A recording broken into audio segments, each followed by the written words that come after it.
Inside the cave, both divers were trapped. Debris had blocked the exit route. Visibility was so poor that they could barely see their own hands, and now they had only a few minutes of oxygen left. At that moment, one diver went back to search for an alternate route, while the other stayed near the debris. 5 minutes later, when he returned, what he saw was truly unbelievable. Welcome back to another video. Viewers, cave diving is very different from normal scuba diving. In scuba diving, people usually dive in open water, where if something goes wrong, a simple push can take a diver directly to the surface.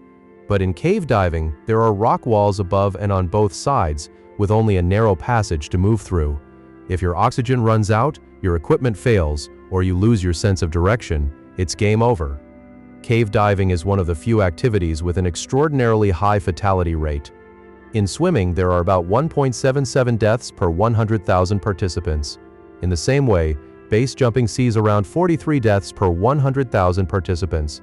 But when it comes to cave divers, there are approximately 138 fatalities per 100,000 divers. Every year, around 25 to 30 divers lose their lives in caves around the world.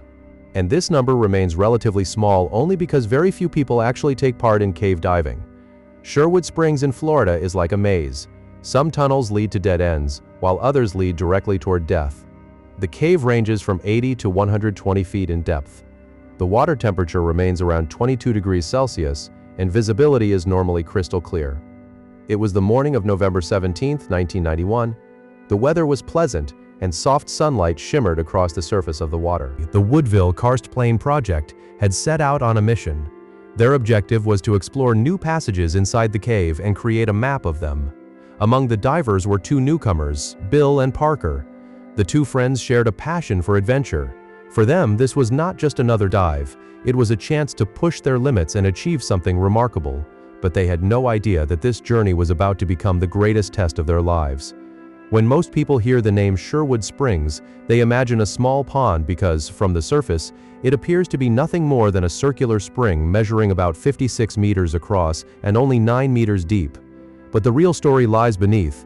Hidden below is a massive limestone cave system reaching depths of up to 91 meters. Its tunnels, chambers, and underwater passages make a person feel as if they have entered another world. This cave is part of the Wakulla cave system, considered one of the largest underwater cave networks in the world. The journey begins with a narrow passage known as the Scars Restriction Zone. It is so tight that only one diver can pass through at a time, and so narrow that a diver's shoulders and tanks scrape against the rock walls while passing through. But as soon as this section ends, an incredible sight opens up ahead. It feels as if a giant highway tunnel has been built beneath the ocean. The place is both beautiful and deadly. On that day, the WKPP team divided the divers into 4 groups for the mission. Each group had different responsibilities to ensure that not a single mistake would be made. The first group remained on the surface near the cave entrance. Their job was to monitor the entire mission, record the timing, and respond immediately in case of an emergency. This team acted as a safety line from above. The second group consisted of divers responsible for placing decompression tanks at designated locations. These cylinders were suspended at specific points so that returning divers could access extra oxygen during their ascent. This task was the backbone of the mission because, without decompression stops, no diver could make it back alive. The third group was in charge of guidelines and safety checks. They secured the guidelines, provided additional backups, and ensured that the exploration team would have a clear and safe route ahead. And the fourth team was the exploration team, Bill and Parker's group, whose job was to actually explore the cave. At around 10:00 in the morning, all the teams entered the water. Bill and Parker checked their scooters and tanks. Then, after a brief prayer, they descended into the depths of the cave. At a depth of 20 meters, they met George, who was part of the decompression team. A little farther ahead, they reached the Scars Restriction Zone. Adjusting their buoyancy and using their scooters, they continued moving forward. Soon, they entered a large chamber known as Wakulla. The view was so magnificent that it felt as if a person were floating in the open sky. Within 40 minutes, they reached Grand Canyon 4. According to the plan, they descended farther down. The tunnel was narrow, but their scooters were working perfectly. After 25 minutes of effort, they arrived at the lower Wakulla room where they found a route leading upward. Up to this point, everything had gone completely according to plan. Even inside the tight cave system, they felt surprisingly free. At this stage, noticing that their oxygen levels were beginning to drop, the two divers decided to turn back. But they had no idea that their freedom was about to come to an end. When they returned to the bend near Grand Canyon, the tunnel had completely changed. Silt had spread throughout the water. Visibility had become so poor that the divers could barely see their own hands. Grand Canyon no longer looked anything like it had just a few minutes earlier. It was a warning sign, and both Bill and Parker could clearly sense the danger. Finding the route ahead became difficult, holding on to the guideline. They continued moving forward, believing that they only had a short distance left before reaching the scar's restriction zone. But after a short while, they discovered that the passage ahead was blocked. A massive pile of debris had sealed off the route leading upward, and the guideline had been buried beneath the rubble. At that moment, their oxygen supply was already running dangerously low. Seeing this, both divers began to panic. Bill signaled to Parker and wrote on his slate, "Stay here. I'll go check the line." He swam back toward the junction to make sure they had not taken the wrong route. But after checking the line markers, he confirmed that this was indeed the correct exit passage. Bill quickly turned around and headed back to inform Parker. But when Bill returned just 5 minutes later, Parker was nowhere to be seen. Inside the dark cave, Bill was now terrified. He swept his lights in every direction, but within the cloud of silt, there was no sign of Parker.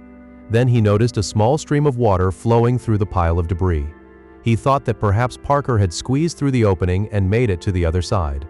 But there was no time to think. His oxygen supply was almost gone. Bill began digging through the debris with his own hands. Every second felt as if death was drawing closer. The debris field was only about 2 meters long, but to Bill, it felt like a journey of miles.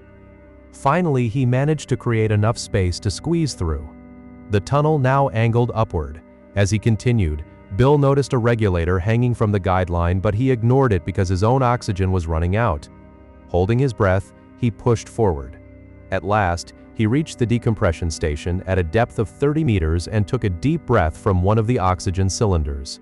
For a moment, he thought everything was going to be okay, but then he noticed Parker's oxygen cylinder hanging there completely untouched. That meant Parker had never made it there. If Parker was not near the debris and had not reached the decompression station, then where had he gone? Bill's heart sank. He began to feel that his friend was no longer alive. At that moment, George, a member of the decompression team, came down to check on him. Bill wrote on his slate that Parker was probably dead. George tried to bring Bill back to the surface, but Bill was so devastated that he refused to leave without his friend. George returned to the surface and came back with other divers. Together, they were finally able to bring Bill back. Parker's disappearance shocked everyone waiting outside the cave. The divers went back into the cave and searched again, but at the location where he had vanished, there was no trace of him. The only things they found were his regulator and cylinder lying separately. The following morning, Parker's body was discovered in an upper section of the cave. The investigation revealed that he had removed his equipment and was wearing only his wetsuit. But why had he removed his gear? Perhaps he believed that his buoyancy would carry him upward. However, he lost consciousness only a few meters away from a decompression tank and died there. Several years after the incident, scientists conducted a detailed investigation, and the real cause finally came to light. It turned out that while the divers were making decompression stops at a depth of around 20 meters during their dive into the cave, their air bubbles had been collecting beneath the cave ceiling. Over time, those bubbles gradually reduced the buoyant support acting on the ceiling, causing the rock above to become unstable. When George later exited the area, a section of the ceiling collapsed behind him. That collapse triggered a landslide, which blocked the passage. The investigation also revealed another important detail. When Parker found himself trapped behind the debris on the way back, he quickly realized that this was the correct exit route. Without wasting any time, he began digging through the blockage with his bare hands. His goal was simple. He wanted the passage to be open by the time Bill returned. But during the effort, his oxygen supply likely ran critically low, and he never got the chance to tell Bill, "I've cleared the way for you." Had Parker not sacrificed his own life to create that passage, Bill might have died behind the debris as well. That day, Parker's final act saved his friend's life. We hope you enjoyed today's video. If you did, don't forget to like and share it. And as always, thank you very much for your love and support in the comments.